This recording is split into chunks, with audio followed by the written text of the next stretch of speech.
Working to improve education for students with disabilities is important to me.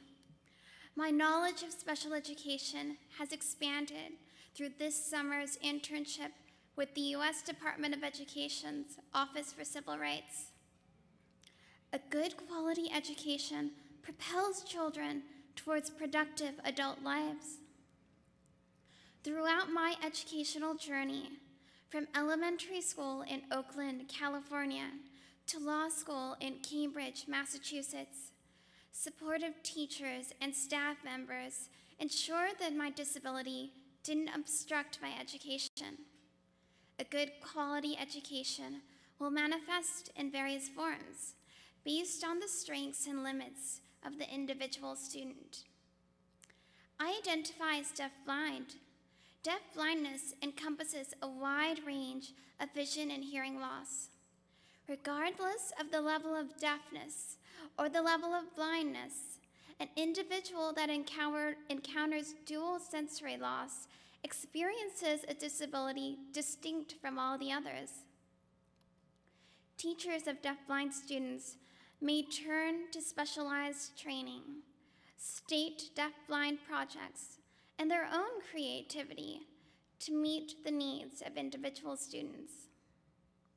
My involvement with deafblind young adults in action through the Helen Keller National Center introduced me to the diversity within the deafblind community.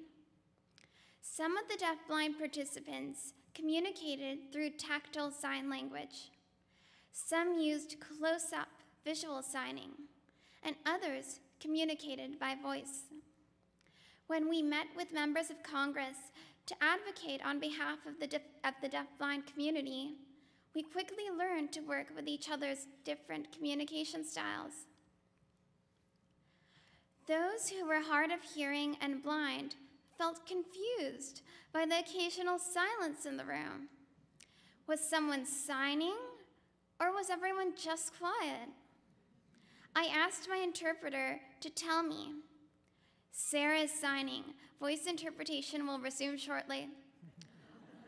Or sometimes, awkward silence. Alerting me to a moment of awkward silence allowed me to jump in and lead the discussion. The other participants also found it helpful when interpreters described a silence. Among the deafblind participants, our shared experience of dual sensory loss allowed us to share our strategies and resources. The label deafblindness allows one to tap into a large resource of information and support networks. Information resources make a world of difference for deafblind students because deafblindness is a low-incidence disability. Many deafblind students lack deafblind mentors because their communities don't have other deafblind individuals. To this end, school districts must reach out to state deafblind projects to ensure that deafblind children have access to a good quality education. Maurice Belote from California Deafblind Services communicated with teachers at my elementary school to provide guidance in the education of a deafblind student. When I started the first grade, I held an advantage that many deafblind students lacked. I entered a school district that already contained the resources to provide deafblind students with a free and appropriate public education. The Oakland Public School District employed deaf education specialists, teachers for the visually impaired, orientation and mobility instructors, Braille specialists, and sign language interpreters. The district had also gained experience from the deafblind students that came before me.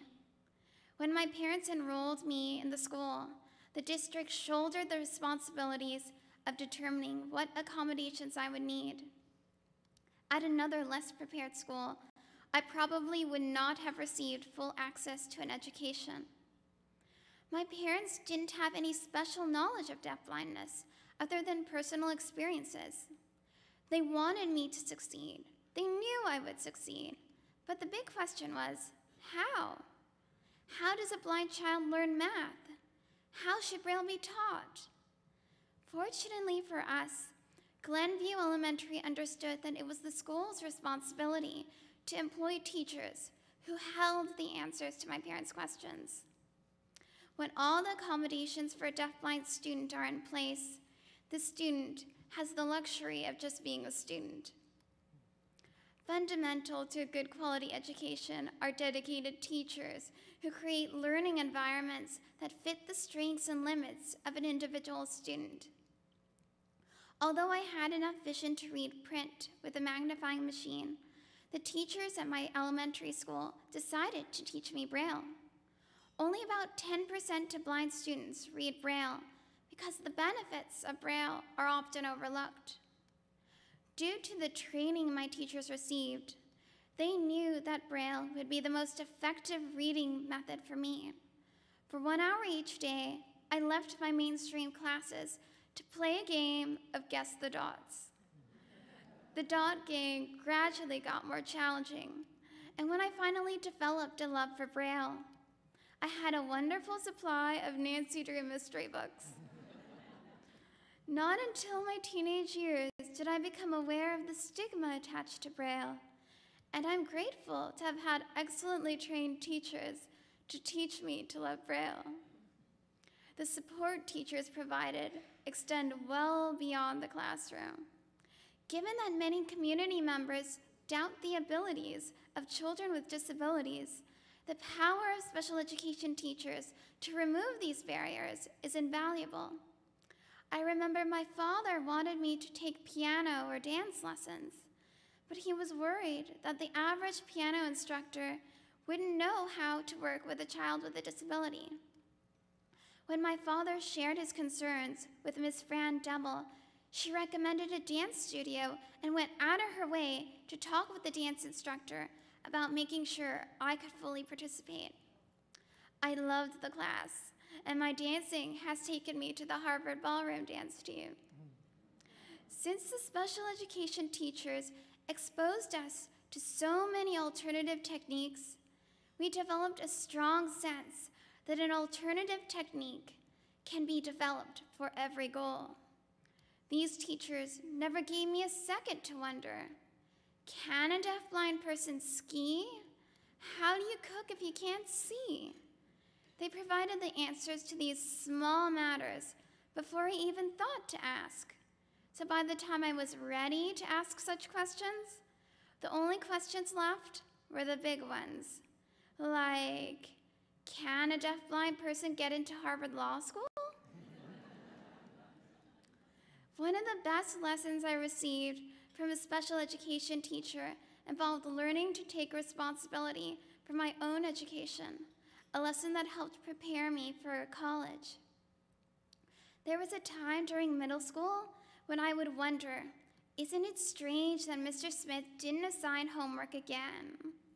The free time was nice, so I didn't complain. Then one day, Miss Volkart, the teacher for the blind, told me that my progress report for that class was looking dismal. I felt utterly shocked. I always did the assignments. Miss Volkart and I talked about it, and we discovered that some days I wouldn't hear the assignments announced, nor see them written on the board.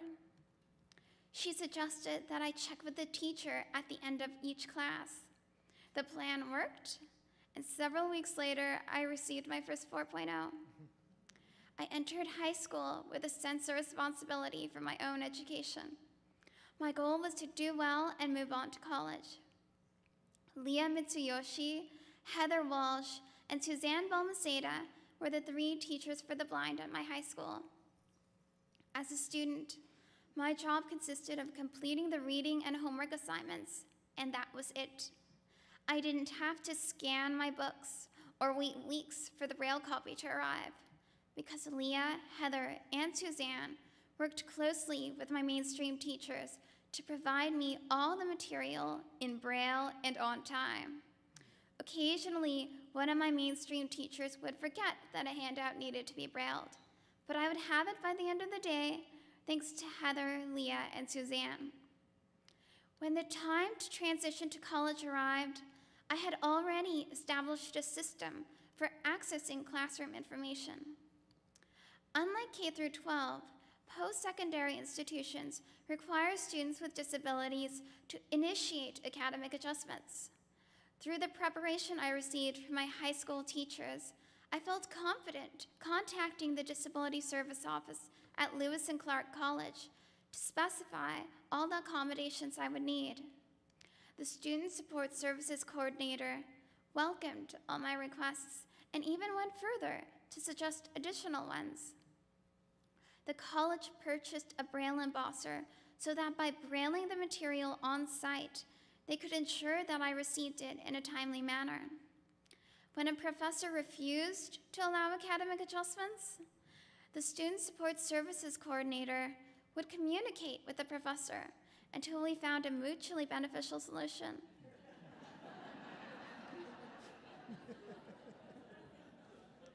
Since deafblindness is a low-incidence disability, the perfect accommodation was not always known to me or the school. I currently use voice transliteration services in law school. I did not request voice transliteration in college because I had never heard of it, nor had the college. In my law school classes, voice transliterators sit in the back of the classroom and speak into a microphone that transmits their voices into earphones I wear. The PTs hold small masks over their mouths to prevent their voices from distracting other students. Through the microphone, they relay auditory information as well as visual information, such as material written on the board. Law school relies heavily on class discussion and the Socratic method, which made voice transliteration services absolutely crucial. When I first proposed the idea to Harvard's Deaf Services Coordinator, Jody Steiner, she expanded the concept by incorporating her own experience of facilitating communication for the deafblind. Throughout the interactive process of requesting accommodations, staff at both Lewis and Clark and Harvard honored my requests. In many ways, deafblind students resemble pioneers. Since levels of vision and hearing differ from one individual to the next, the solutions that work for one deafblind student may not work for another. Students, teachers, and staff need to research solutions or create new ones. While in K through 12, the responsibility fell on my teachers to find the solutions that worked for me. Kids lack the knowledge and advocacy skills to determine how best to accommodate disabilities, so trained teachers are essential. By contrast, college and law school required an interactive process where I needed to initiate many of the requests for accommodations.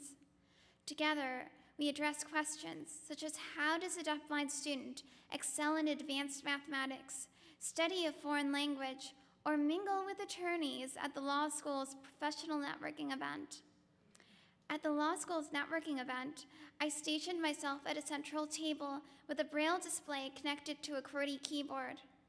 My interpreter at the time, Jody Steiner, scanned the room for attorneys not already engaged in conversation, introduced herself as my interpreter, and invited them to talk to me. Since the noise level of the room made it impossible to hear, the attorneys typed directly to me on the keyboard, while I read their messages simultaneously on the Braille display. Through our creativity and sense of adventure, we created an alternative technique, even for mingling at networking events. With the fast-paced development of technology, new communication methods will emerge for deafblind students. Due to the rarity of the disability, organizations for the deafblind and state deafblind projects will need to help disseminate information to students and teachers. In June, I served as a mentor in an advocacy program for deafblind young adults. Next year, my mentees will serve as mentors for a new generation of deafblind leaders. With a good quality education, deafblind students grow to become advocates for themselves and advocates for others. To the wonderful teachers and staff who supported my education, thank you.